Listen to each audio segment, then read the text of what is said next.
People think my mom is calm, collected, the kind of woman who never raises her voice and always has an answer ready. But that morning, when she stood in my doorway gripping the doorframe like it was the only thing keeping her upright, I knew something was wrong. "Pack light," she said. "Just essentials." That was it. No explanation, no warning. I sat up in bed, my heart already racing. "For how long?" She hesitated, just a fraction of a second, but I caught it. "A few weeks." That pause told me everything she wasn't saying. My name is Lila.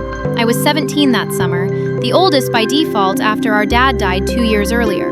My brother Noah was 14, quiet, observant, always pretending things didn't bother him even when they clearly did. Since Dad's accident, Mom had leaned on me more than she meant to. I did the grocery runs, handled school forms, made sure Noah ate something besides cereal. We were a team, or at least that's what I thought. "You're going to stay with someone I trust," she continued. "Off-grid. No posting locations, no telling anyone where you are." Noah looked up from his phone. "That's not weird at all." Mom shot him a look. "I'm serious." I swung my legs off the bed. "Mom, what's happening?" She crossed the room and hugged me tightly, too tightly. "Sometimes being safe means asking questions later." That was the last thing she said before putting us in a rented SUV and driving us 4 hours inland, past cell towers and gas stations, until the road turned to dirt and the GPS gave up entirely. The place we stopped looked like it didn't belong on any map. A cluster of low buildings surrounded by fencing, solar panels angled toward the sun, and beyond that, nothing but scrubland and sky. A woman stepped out to meet us. Sunburned, gray-streaked hair pulled into a messy braid, walking with a slight limp like she'd once broken something and never let it fully heal. "So," she said, smiling like she already knew us, "you must be the kids." Mom hugged her like an old friend, one I'd never heard of. "This is Mara," Mom said. "You'll be staying with her." Mara studied us carefully. "You look taller than the last time I saw you, both of you." I frowned. "We've never met." Mara's smile flickered, but only briefly. "You're right, sorry, bad habit." Mom hugged us one last time, whispered something I couldn't quite hear, and then she was gone. Just like that, dust settling where her car had been. I remember standing there thinking, she didn't even look back. Life with Mara was different. There were no neighbors, no Wi-Fi strong enough to load anything more than texts. The fridge was stocked with labeled containers like "Do not touch" and "Emergency only."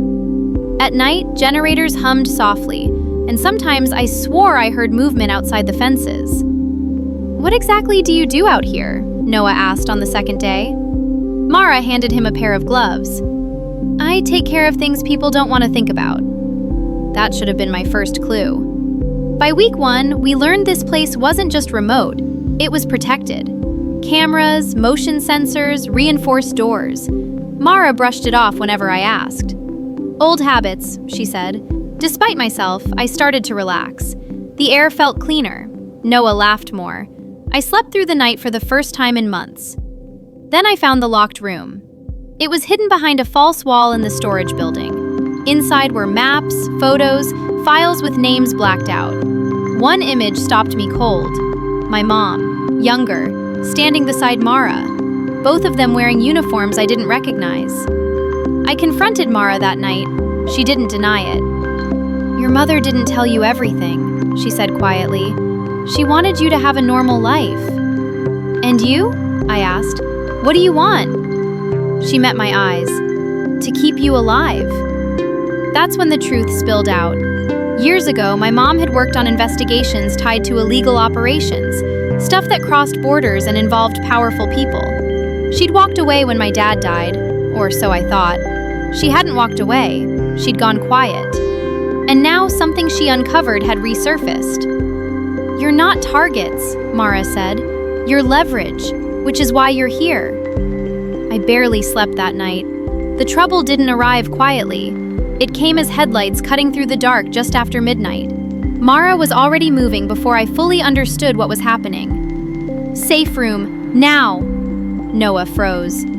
What about you? She shoved something into my hands, a radio. If I don't answer in 10 minutes, you run, both of you. I didn't want to be brave. I wanted my mom. I wanted yesterday. I grabbed Noah's wrist. We're leaving. We didn't get far. They found us near the perimeter fence. But what they didn't expect, what I didn't expect, was Mara's backup plan. Sirens, floodlights, drones rising into the sky like angry insects, men scattered. Someone yelled my name. Mom stepped into the light. I ran into her arms so hard it knocked the breath out of both of us. "I'm sorry," she whispered. "I wanted to finish this before it reached you." Later, sitting on the hood of a car while officials swarmed the property, she explained everything. How she'd been building a case quietly, how Mara had helped protect people caught in the crossfire, how sending us away had been the only move she had left. "You shouldn't have had to be this strong," she told me. I looked at Noah, wrapped in a blanket, staring up at the stars. Maybe we already were. We went home a week later. Life didn't magically return to normal, but something shifted. Mom talked more, listened more, and I understood something I hadn't before, that adults don't always have control, just responsibility. Sometimes loving someone means putting them far away from danger. And sometimes growing up means realizing that even the people you trust most are still figuring it out as they go.